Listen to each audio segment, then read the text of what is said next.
Welcome to our deep dive into Arabian echoes. You've always been fascinated by how this project uses poetry to build bridges between cultures, which I think is so cool, and actually it ties in perfectly with a poem we're going to explore today, specifically a piece called Return to Me the Youth, by Mahmoud Sami El-Baroudy. And this guy was quite a character. He wasn't just a poet. He was known as Rab al-Sayf wal-Qalam, which means Lord of Sword and Pen. Yeah, a really fitting title. I mean, El-Baroudy had his hands in everything, it seems. He wasn't just some poet hanging out in a cafe. He was a big deal in 19th century Egypt. Right. Even served as prime minister for a bit. It really captures that duality in his work, doesn't it? The sword and the pen. Yeah, it's like, action and intellect all rolled into one. Exactly. And you see that reflected in his poetry. It's not just personal feelings. It's all intertwined with the politics of his time. So, he's expressing himself, but also commenting on what's happening in Egypt. Precisely. He's grappling with this tension between tradition and a rapidly changing world. And Return to Me the Youth, the poem we're looking at, is a perfect example of that. Okay, now I'm even more intrigued. We're also going to be checking out how Arabian Echoes, the folks behind our translation, they're really trying to capture not just the literal meaning, but the essence, the soul of El-Baroudy's words. The soul. Yeah, that's what's so important with poetry, isn't it? Absolutely. But before we get to their interpretation, let's hear what those opening lines sound like in a straight word-for-word translation. Okay, let's hear it. Okay, I'm going to start with the Arabic poem, and you are going to follow with the literal translation, verse by verse. Is that okay with you? Yeah, sure. Let's do it. القصيدة ردوا علي الصبا. The poem. Return to me, the youth. ردوا علي الصبا من عصر الخالي وهل يعود سواد اللمة البالي. Now, just imagine these words flowing in their original form, carrying centuries of Arabic poetic tradition. Now, here's how it translates word for word. Return my youth to me from my past days. Can the blackness of my aged hair return? See, it's more than just about growing old. It's about time slipping through our fingers, about a past that feels unreachable. ماض من العيش ما لاحت مخايله في صفحة الفكر إلا هاج بالبالي. The past, whenever its echoes arise, leaves turmoil upon my restless mind. سلت قلوب فقرت في مضاجعها بعد الحنين وقلبي ليس بالسالي. Hearts have cooled and settled in place, yet mine still wanders, lost in longing. لم يظهر من بات مسرورا بلذته أني بنار الأسى من هجره صالي. Those who rest in joy and peace know not the fires of love's grief. يا غاضبين علينا هل إلى عدة بالوصل يوم أناغي فيه إقبالي. O you who turned away in anger, is there a promise of reunion to come? غبتم فأظلم يومي بعد فرقتكم وساء صنع الليالي بعد إجمالي. You left, and my world grew dark. Nights turned bitter after their kindness. قد كنت أحسبني منكم على ثقة حتى منيت بما لم يجري في بالي. I once thought I was safe in your arms, until fate struck beyond my fears. لم أجن في الحب ذنبا أستحق به عتبا ولكنها تحريف أقوالي. No fault was mine in love's cruel game, but words twisted and trust betrayed. ومن أطاع رواة السوء نفره عن الصديق سماع القيل والقال. He who heeds the whispers of slander severs bonds by mere illusions. أدهى المصائب غدر قبله ثقة وأقبح الظلم صد بعد إقبالي. The harshest wound is treachery after trust, and the cruelest crime is rejection after embrace. Wow, these words, spoken in heartbreak, could be for a lost love, or maybe for something much bigger. Return my youth to me from my past days, can the blackness of my aged hair return? Even in this basic translation, you could feel that weight, right? Oh, absolutely. That longing, the sense of time slipping away, it's palpable. And that phrase, blackness of my aged hair, it's striking, isn't it? It is, and it adds this layer of finality. It's not just that time has passed, it's like something precious is gone. Maybe for good. Yeah, like it's not just about wrinkles and gray hairs, it's something deeper. Exactly. It's symbolic, Maybe a loss of ideals or a sense of powerlessness. Wow, okay, so it's like the changing hair color is a metaphor for a much bigger shift happening in his world. Precisely. And that word blackness, it adds a layer of sorrow, this feeling that something important has vanished. Man, I hadn't even thought about it like that. Okay, so the poem keeps going and it gets even more intense.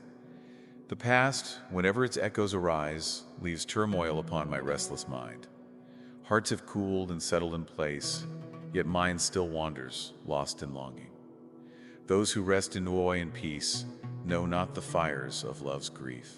Whew, that's powerful stuff. Right? It's like he's surrounded by people who've moved on, found peace, but he's trapped in this cycle of longing and turmoil. It's that feeling of isolation, isn't it? Like you're carrying this burden that no one else understands. Totally.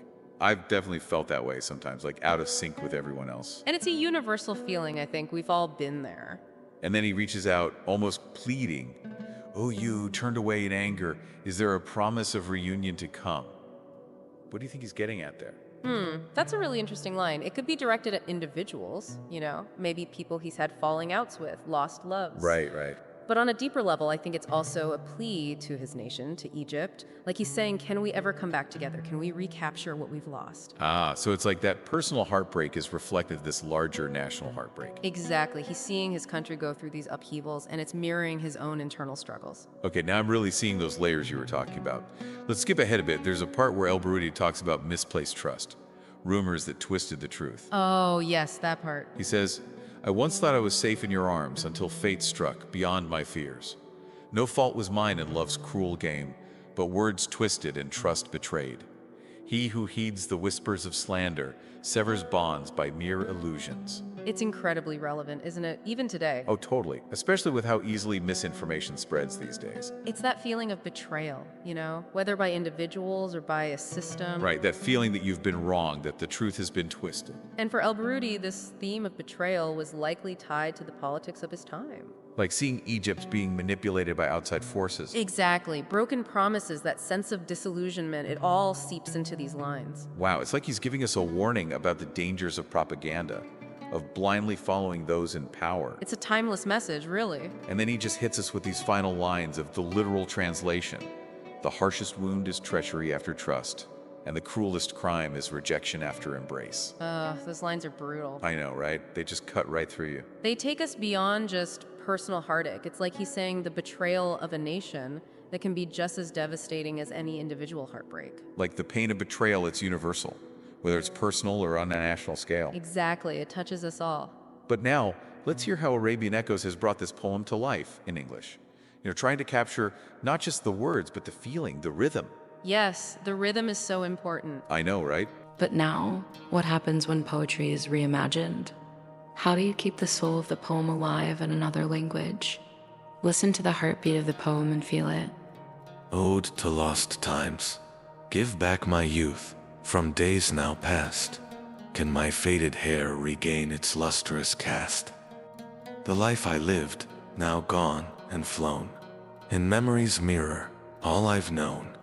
While hearts find peace in slumber's grace, mine yearns with pain I can't erase. Those who sleep in joy's embrace can't feel the fire of sorrow's trace. Oh, angered ones, can truce be found? A day of union to end this bound. Since your departure, my skies have turned. The nights once kind, now cruelly burned. I trusted love, a bond so strong, but fate's cruel twist did me wrong. No sin I bore, no blame to claim, yet whispers twisted my truth to shame. Who trusts in gossip, in lies they sow, shall find their friendships cease to grow. Betrayals sting, the deepest wound. Rejections blow, love's heart consumed. Wow. That was truly beautiful. The depth of these words still resonates, even across time and language. Their version is called Ode to Lost Times. And just a reminder, you can find the full Arabic text and translation on our website. Oh, that's a great resource. I am so curious to hear how they've approached this translation. Me too, me too. Let's dive in. All right, here we go. It's like they gotta, Translating poetry, it's not just about finding the right words. Right, it's got to be more than that. It's about recreating a feeling, a musicality. Yeah, like capturing the soul of the original. Exactly. And El-Baroudy, he was known for using a specific meter in his poetry called al-basit. Al-Basit. Okay, so what's the deal with this Al-Basit meter? What does it do? Well, it's one of the most common meters in classical Arabic poetry, known for its fluidity, this kind of steady, almost hypnotic flow. Hypnotic, huh? Interesting. And it's often used for more, celebratory poems or epic poems. Okay, so more upbeat stuff. Right, exactly. But El-Baroudy uses it here to express sorrow and longing. So like a contrast between the form and the content. Precisely. It creates this tension, this push and pull, which adds to the emotional depth. Wow, so it's like the poem's structure itself is mirroring that feeling of being caught between the past and the present. You got it. Even in the sound, you feel that trapped feeling. That's incredible. And Arabian Echoes has somehow managed to translate that into English. It's pretty amazing, right? They've found a way to use rhyme and meter in English that mirrors the Arabic. Without it sounding forced. Exactly. It still feels natural, and they've kept that sense of yearning and melancholy. It's really impressive. And, we keep coming back to that word betrayal. It seems so central to El-Baroudy's work. Absolutely. And you have to remember the context. El-Baroudy was deeply involved in the Egyptian nationalist movement. Right, he was living through some major changes. Exactly. He saw his country struggling under foreign influence, broken promises, and it all comes out in his poetry. So when he talks about misplaced trust, it's not just personal, it's political too. Precisely. It's a commentary on the state of Egypt in the 19th century. Wow, so he's using personal heartbreak as a metaphor for the nation's pain. Exactly, and that's what makes the poem so powerful, It speaks to both individual and collective experiences. Yeah, that feeling of being let down, betrayed, it's something we can all relate to. It's timeless, really. It really is. It's amazing to think that a poem written over a century ago can still resonate so strongly today. It's a testament to the power of art, how it can transcend boundaries. Totally.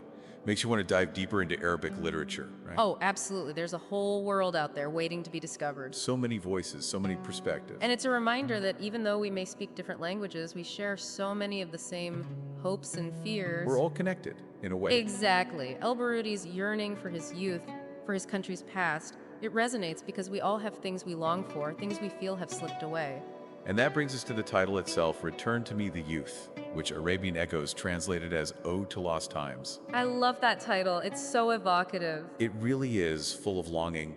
And I think they made a smart choice with that translation, Return to Me, the youth is very direct, almost demanding. Yeah, I see that. But Ode to Lost Times captures a more melancholic, reflective mood. Right, which feels more in line with the poem as a whole. Exactly. It's less about demanding something back and more about lamenting what's been lost. Which is so much more heartbreaking, in a way. It is, and that's what a good translation does. It doesn't just give you the words, it gives you the feeling behind the words. Man, it makes you think about all the layers of meaning that must exist in poetry written in languages we don't understand. Right. It makes you want to seek out more translations, broaden your horizons. Experience those emotions, those stories from around the world. There's a whole world of literature out there, and groups like Arabian Echoes are making it accessible. They're doing such important work. And speaking of Arabian Echoes, I want to highlight some specific choices they made in their translation. Oh, yeah. What stuck out to you? Well, like in the line, can my faded hair regain its lustrous cast? I love that word, lustrous. Lustrous, yeah, it's a great word. It creates this image of shining, vibrant hair, which contrasts so beautifully with the idea of it being faded. It really emphasizes that sense of loss, that yearning for a vitality that's gone. Exactly. And later in the line, those who sleep in joy's embrace can't feel the fire of sorrow's trace. Yes. That phrase, sorrow's trace, it just hits me hard. I know what you mean. It suggests that sorrow leaves a mark, even on those who seem happy. It's like that awareness that even in joy, there's the potential for pain. Right, and that even those who haven't experienced deep sorrow yet, they still carry that possibility within them. It's a reminder that life is full of contrasts, light and shadow. And that the capacity for sorrow is part of what makes us human. Exactly. And Arabian Echoes has captured that so beautifully. They've really done a fantastic job conveying the complexity of El-Baroudy's emotions. They really have. It's not just a translation, it's an experience. That's the power of a great translation, right? It lets you step into someone else's shoes. And feel what they felt. Yeah, connect with them on a human level. And isn't that what we're all looking for? To connect with others, to understand their experiences, to find those universal truths that bind us together. Makes you realize how much we really do have in common.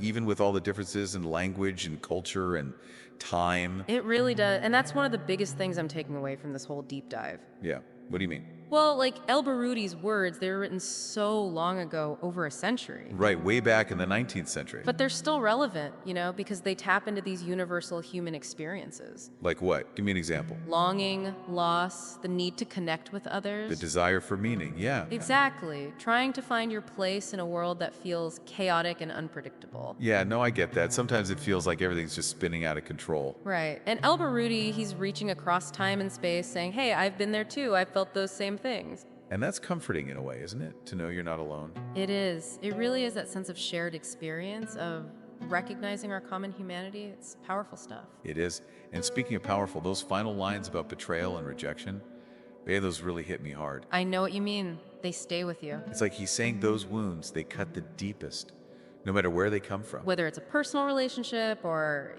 something on a larger scale. Like societal forces, yeah. Exactly. And there's this weight to those words, a sense of resignation almost. Like he's giving up. Not exactly, but there's an acknowledgement of the pain, But at the same time, I also sense this glimmer of hope. Hope? Where do you see that? It seemed pretty bleak to me. Well, think about it. By writing this poem, by expressing his pain and disillusionment, Okay, yeah. El-Baroudy is finding a way to process it, to transform it. Turn it into something beautiful. Exactly. It's like he's saying, yes, this hurts, but I'm still here. I'm still creating. He's finding meaning in the face of loss. Precisely. And that's one of the most important things art can do, isn't it? Help us make sense of things. Yeah, connect us to others who felt similar things. Remind us that even in the darkest times, there's still beauty, there's still hope. Man, that's deep. It's like a reminder that even when things feel broken, there's still a chance for healing, for growth. For finding meaning in all the chaos. Exactly. And that's a message we all need to hear, especially these days. It's funny. We started this deep dive talking about El-Baroudy as Lord of Sword and Pen. Right. And we've been focusing so much on the pen, the poetry, but now thinking about this resilience, this hope. Yeah. I'm wondering if the sword represents something too. Oh, interesting. What do you mean? Well, maybe it's not just about fighting external battles, I like where you're going with this.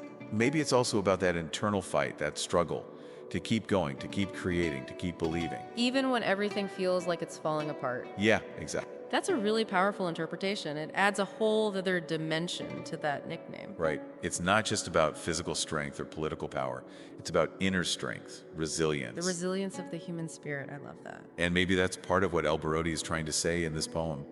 A message of resilience, of finding that strength to keep going, even when you feel like you've lost everything. And thanks to Arabian Echoes, that message can reach so many more people now. Right, people who might never have even heard of El-Baroudy otherwise. They've opened up this whole world of Arabic poetry. And I hope our listeners are inspired to explore more, Me too. It's a journey worth taking, I promise you. And that was just the beginning. There's more to this masterpiece in the next part. Stay tuned. Well, I think that's the perfect note to end on. If you're listening and this whole conversation has resonated with you, I encourage you to check out more of El-Baroudy's work. There's a whole treasure trove out there. And Arabian Echoes is an amazing resource for finding translations. Oh yeah, definitely check them out. So many incredible poets from that tradition just waiting to be discovered. Well, that brings us to the end of our deep dive into Return to Me the Youth. Time flies. It really does. It's been a pleasure exploring these timeless themes with you. The pleasure was all mine. Longing, loss, resilience, the power of words. It's all there in this one poem. It's a masterpiece, really. And remember, as always, keep seeking out new knowledge, keep questioning, keep exploring. Never stop learning. Exactly. If you've journeyed this far, let the music carry you deeper into the poet's world. Here's a special treat, and as always, stay inspired, stay unstoppable.